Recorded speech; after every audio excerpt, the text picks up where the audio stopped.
मृत्यु के बारे में सब लोग आजकल बात कर रहे हैं। मृत्यु है क्या? आज सबसे पहले हमने देखा कि न्यूज़ की खबर की परिभाषा क्या होती है, लेकिन आज हम मृत्यु की परिभाषा पर भी बात करेंगे और यह देखेंगे कि क्या अब समय आ गया है जब मृत्यु की परिभाषा को भी बदल दिया जाए।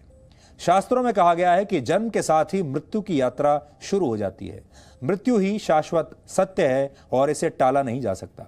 जैसे जैसे आपके जीवन का एक एक दिन बीतता है, वैसे वैसे आप मृत्यु के और करीब पहुंचते जाते हैं। मृत्यु शब्द सुनकर सब डरते हैं और कोई इस पर बात नहीं करना चाहता। हम हमेशा मृत्यु के बारे में बात करने को टालना चाहते हैं। कल करेंगे इसके बारे में बात, लेकिन कोरोना वायरस के संकट काल में चारों तरफ सिर्फ मृत्यु की ही चर्चा हो रही है। चाहे आप चाहें या ना चाहें, आपके मन में यह ख्याल जरूर है, क्योंकि अपने जीवन काल में हम सब पहली बार शायद इतने करीब से मृत्यु को देख रहे हैं। इसलिए हर कोई यही सवाल पूछ रहा है, क्या इस वायरस से होने वाली मौतों को टाला जा सकता है? क्या मैं इस वायरस से बच पाऊंगा? क्या मैं जिंदा रह पाऊंगा? और सबके सामने अब यही चुनौती है, जिंदा रहने की चुनौती, और सब लोग जीवित रहना चाहते हैं। मृत्यु के पास कोई नहीं जाना चाहता।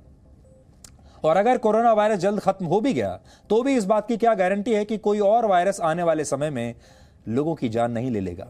वायरस, महामारियां, अकाल, रोग और प्राकृतिक आपदाएं आज से नहीं बल्कि हजारों लाखों वर्षों से लोगों की मृत्यु का कारण बनती रही हैं। और जब ये सब कुछ नहीं होता तो युद्ध हो जाते हैं। तो क्या मृत्यु को अंतिम सत्य मानकर उसके सामने घुटने टेक दिए जाएं? आपने देखा होगा, अभी तक हम सब मृत्यु के सामने हमेशा आत्मसमर्पण कर देते हैं, सरेंडर कर देते हैं, और हम जानते हैं कि मृत्यु का जो समय निश्चित हो गया उसे अब कोई टाल नहीं सकता। लेकिन क्या यह सही है? क्या मृत्यु को टाला जा सकता है? क्या मृत्यु पर विजय प्राप्त की जा सकती है? क्या यह मान लिया जाए कि अगर मृत्यु को टाला नहीं जा सकता तो जीवन के लिए लड़ने का फिर फायदा क्या है? इसका जवाब है बिल्कुल नहीं। हिंदू धर्म में माना जाता है कि शरीर नश्वर है और आत्मा अमर है, लेकिन संकट के इस दौर में अब शरीर को भी अमर बनाने की बात हो रही है। तो क्या शरीर को अमर बनाया जा सकता है?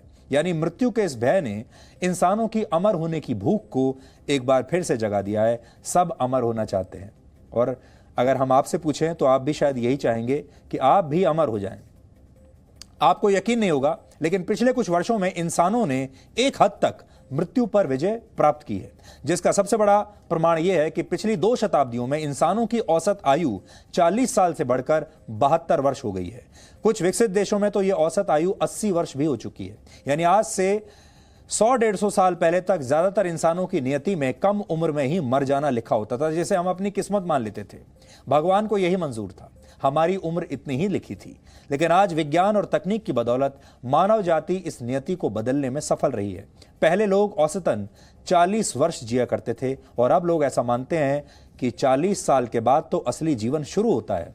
तो क्या यह भी संभव है कि कभी इंसान ये कहने लगे कि 72 और 80 वर्ष की औसत आयु को आने वाले वर्षों में 150-200 वर्ष तक हम ले जाएं, और फिर उसके कुछ वर्षों के बाद इंसान अमरता का वरदान हासिल कर ले, अमर हो जाए?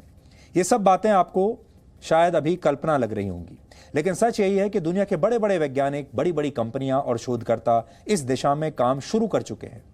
गूगल वेंचर्स की शुरुआत करने वाले अमेरिकी उद्योगपति बिल मैरिस ने कुछ वर्ष पहले दावा किया था कि विज्ञान और तकनीक की बदौलत इंसान कम से कम 500 वर्षों तक जीवित रह सकता है।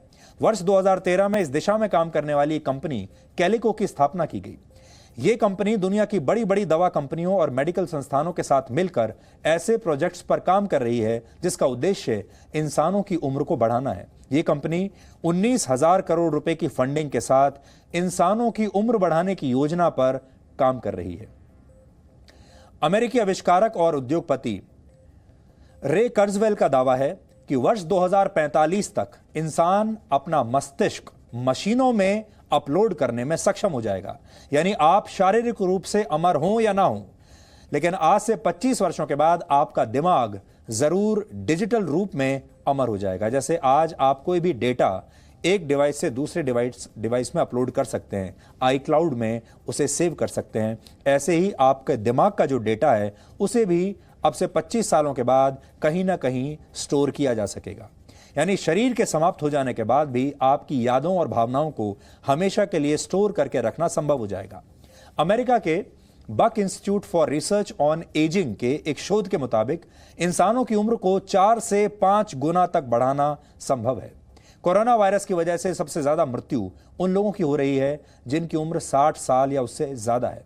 लेकिन ग्लोबल एज वॉच इंडेक्स के मुताबिक वर्ष 2050 तक दुनिया की कुल आबादी में 60 वर्ष तक के लोगों की हिस्सेदारी 12% से बढ़कर 21% हो जाएगी। हो सकता है कि तब लोग कहने लगें कि 60 इज द न्यू 40। अभी आप देखते होंगे लोग कहते हैं कि लाइफ बिगिंस एट 40, लेकिन हो सकता है तब कहने लगें कि लाइफ बिगिंस एट 60। वर्ष 2050 तक पूरी दुनिया में 80 वर्ष से ज्यादा उम्र के लोगों की हिस्सेदारी भी 2% से बढ़कर 4% हो जाएगी। यानी महामारियों और दूसरी परेशानियों के बावजूद लोग ज्यादा लंबी उम्र तक जीवित रहने में सफल रहेंगे। शोधकर्ताओं का दावा है कि अगली सदी की शुरुआत तक इंसान के महत्वपूर्ण अंगों को मशीनों और कंप्यूटर से बदलना संभव हो पाएगा। यानी अगर किसी इंसान का कोई अंग काम करना बंद कर देगा तो उसकी जगह मशीनें ले लेंगी। प्रसिद्ध लेखक युवल नोआ हरारी अपनी किताब होमो डेयस में लिखते हैं कि धार्मिक लोगों के लिए मृत्यु भले ही ईश्वर द्वारा लिया गया फैसला हो, लेकिन वैज्ञानिकों के लिए मृत्यु शरीर में आने वाला एक टेक्निकल ग्लिच है। यानी यह शरीर में आने वाली एक तकनीकी खराबी है जिसकी वजह से शरीर काम करना बंद कर देता है, जिसके सामने आने के बाद शरीर का पूरा सिस्टम काम करना बंद कर देता है और इंसान की मृत्यु हो जाती है।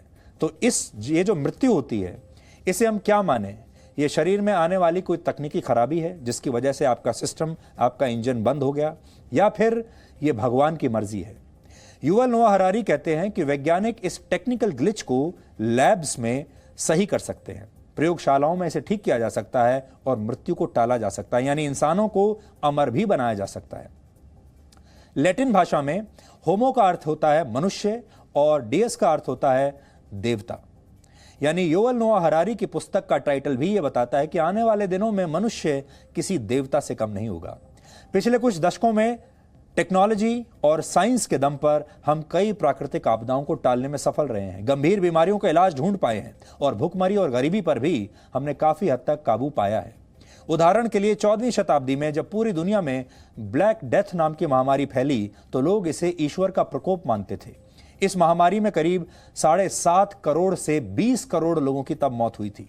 इसके बाद वर्ष 1918 में स्पेनिश फ्लू नाम की महामारी पूरी दुनिया में फैली। इस महामारी से भी करोड़ों लोग तब मारे गए थे, लेकिन तब तक महामारियों को लेकर अंधविश्वास कुछ हद तक कम हो चुका था। हालांकि ये तब भी था, लोगों को सोशल डिस्टेंसिंग और अखबारों में विज्ञापन देकर तब भी फेस मास्क इस्तेमाल करने की सलाहें दी जा रही थीं, लेकिन इस वायरस को लेकर वैज्ञानिक कुछ भी पुख्ता तौर पर कहने की स्थिति में नहीं थे। इसके बाद जब HIV एड्स नाम की महामारी फैली तो इसका जीनोम सीक्वेंस तैयार करने में वर्षों का समय लग गया था। अभी तक भी पूरी कामयाबी नहीं मिली है, लेकिन 2012 में जब मर्स नाम की बीमारी फैलनी शुरू हुई तो भी वैज्ञानिकों ने महीने भर में उसके जीनोम का पता लगा लिया था और इस कोरोना वायरस के जीनोम सीक्वेंस को तो सिर्फ 3 दिनों में ही तैयार कर लिया गया था। यानी इंसान की न सिर्फ रोगों से लड़ने की क्षमता पहले से बेहतर हुई है, बल्कि कभी देवीय आपदा मानी जाने वाली महामारियों को अब लैब्स में नियंत्रित करना भी संभव हो गया है। पहले मृत्यु जैसे विषयों की व्याख्या सिर्फ पंडित, मौलवी, पादरी और दर्शन शास्त्री ही कर पाते थे, लेकिन अब वैज्ञानिक प्रयोगशालाओं में जीवन के सबसे बड़े रहस्य को सुलझाने लगे हैं। वर्ष 1948 में संयुक्त राष्ट्र ने मानव अधिकारों पर एक घोषणा पत्र जारी किया था। इस घोषणा पत्र के आर्टिकल 3 के मुताबिक हर इंसान के पास जीवन का अधिकार है, लेकिन यह घोषणा पत्र यह नहीं बताता कि इंसानों के पास जीवन का यह अधिकार कितनी उम्र तक जीने के लिए है। जाहिर है जीने का अधिकार असीमित भी नहीं हो सकता और असीमित हो भी सकता है, बशर्ते विज्ञान मृत्यु को हराने में सफल हो जाए। आपने इस संकट काल के दौरान एक और बात पर गौर किया होगा। आपने देखा होगा कि दुनिया के बड़े बड़े मंदिर, मस्जिद, गुरुद्वारे और चर्च धार्मिक किताबों में लिखी बातों को नहीं बल्कि वैज्ञानिकों द्वारा कही गई बातों को इस समय मान रहे हैं। आपने देखा होगा भगवान के जितने भी दरवाजे हैं अभी, चाहे वो मंदिर हो, मस्जिद हो, गुरुद्वारे हो, चर्च हो, सब बंद हैं आपके लिए। और सारे जो मौलवी हैं, सारे पादरी, सारे पंडित आपको यही कह रहे हैं कि अपने घर में रहकर प्रार्थना कीजिए, यहां मत आइए। यानी धार्मिक शास्त्र मृत्यु की व्याख्या तो कर सकते हैं, लेकिन उसे रोकने या टालने का काम सिर्फ विज्ञान ही कर सकता है और पूरी दुनिया में फिलहाल ऐसा ही हो रहा है। गीता में भगवान कृष्ण अर्जुन से कहते हैं कि आत्मा को कोई शस्त्र काट नहीं सकता, अग्नि जला नहीं सकती, पानी गला नहीं सकता और वायु सुखा नहीं सकती। मृत्यु के बाद आत्मा अपना शरीर वैसे ही बदलती है जैसे आप अपने वस्त्र बदलते हैं। आधुनिक भाषा में आप कह सकते हैं कि शरीर एक मोबाइल फोन की तरह है और आत्मा एक सिम कार्ड की तरह है, जिसके सिग्नल्स मोबाइल फोन से बाहर आने के बाद भी बंद नहीं होते। लेकिन अब शरीर को भी अमर बनाने के प्रयास हो रहे हैं। यह कोई छोटी मोटी कोशिश नहीं है। अगर इंसान इसमें सफल रहा तो फिर अलग अलग धर्मों में दी गई मृत्यु की परिभाषाएं भी हमेशा के लिए बदल जाएंगी। हिंदू धर्म में मान्यता है कि मृत्यु के बाद भी इंसान बार बार अलग अलग योनियों में जन्म लेता है और इसे ही संसार कहा जाता है। जन्म और मृत्यु के इस बंधन से छूटने का नाम ही मोक्ष है। लेकिन हो सकता है कि आने वाले समय में यह मोक्ष आपको मशीनें ही दिलाने लगे। इस्लाम में भी माना जाता है कि मृत्यु शरीर और आत्मा को अलग कर देती है और मृत्यु के बाद दूसरी दुनिया का सफर शुरू होता है। लेकिन हो सकता है कि विज्ञान ऐसी नौबत अब आने ही ना दे। ईसाई धर्म में भी स्वर्ग और नरक की कल्पना की गई है, जिसके मुताबिक अच्छे कर्म करने वाले लोग मृत्यु के बाद स्वर्ग में जाते हैं और बुरे काम करने वाले नरक में जाते हैं। लेकिन हो सकता है आने वाले समय में अच्छे और बुरे कर्म करने वाले दोनों ही तरह के लोगों के पास किसी प्रयोगशाला में जाकर खुद को अमर बनाने का विकल्प हो। उन्हें स्वर्ग या नरक में जाने की जरूरत ही ना पड़े, वो सब यहीं रहेंगे। कोरोना वायरस ने पूरी दुनिया का सामना मृत्यु के इस सच से करवाया है। आपको शायद पहली बार मृत्यु के बारे में ऐसा एहसास हुआ होगा कि मृत्यु आपके आसपास ही घूम रही है और आपको भी पकड़ सकती है। लेकिन साथ ही इससे जीवन के प्रति लोगों का मोह भी बढ़ा दिया है। जीवन का यही मोह अब प्रयोगशालाओं में अमर होने की कोशिश कर रहा है। तो हम ये कह सकते हैं कि जो चीज हमें पूरी दुनिया में सबसे ज्यादा डराती है वो है मृत्यु।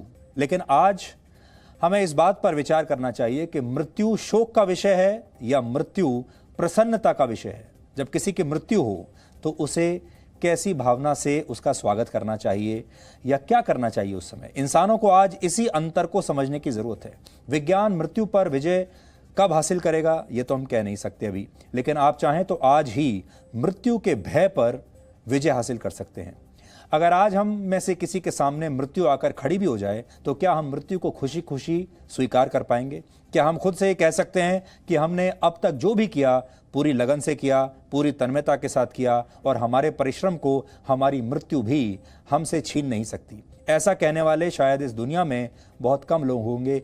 ऐसा कहने वाले बहुत कम लोग होंगे कि अब मैं यहाँ से जाने के लिए तैयार हूँ, क्योंकि ज़्यादातर लोग जीवन भर सिर्फ संचय करने में लगे रहते हैं। किसी को धन से प्यार है, किसी को अपनी कुर्सी से प्यार है, किसी को भौतिक वस्तुओं को जमा करने का शौक है और उनके ये सारे काम कभी खत्म नहीं होते। भगवत पुराण में सम्राट ययाति से जुड़ी एक कथा आती है, बड़ी मशहूर कहानी है। इस कथा के मुताबिक ययाति की उम्र 100 वर्ष हो चुकी थी। उनके पास बड़ा महल था, दुनिया भर की संपदा थी और उनके कई पुत्र भी थे। लेकिन जब ययाति के सामने मृत्यु आई तो वो मरने के लिए तैयार नहीं हुए। ययाति ने मृत्यु से कहा कि अभी तो वो बहुत अतृप्त हैं, बहुत प्यासे हैं, वो अभी और कई वर्षों तक जीवित रहना चाहते हैं। इसके बाद उनका मृत्यु से समझौता हो गया। इस समझौते के मुताबिक ययाति को अपने पुत्रों से उनकी उम्र मांगनी थी, लेकिन उनके सबसे छोटे पुत्र पुरु को छोड़कर कोई भी, उनके किसी भी पुत्र ने उनकी उम्र वो देने के लिए राजी नहीं हुआ। ययाति ने पुरु को अपना बुढ़ापा दे दिया और उससे उसका यौवन ले लिया। इसके 100 वर्षों के बाद जब फिर से मृत्यु ने दस्तक दी तो ययाति फिर से गिड़गिड़ाने लगे और कहने लगे कि अभी तो उनकी बहुत सारी इच्छाएं अधूरी हैं और वो इन्हें पूरा किए बगैर मरना नहीं चाहते। और यह सिलसिला ऐसे ही चलता रहा।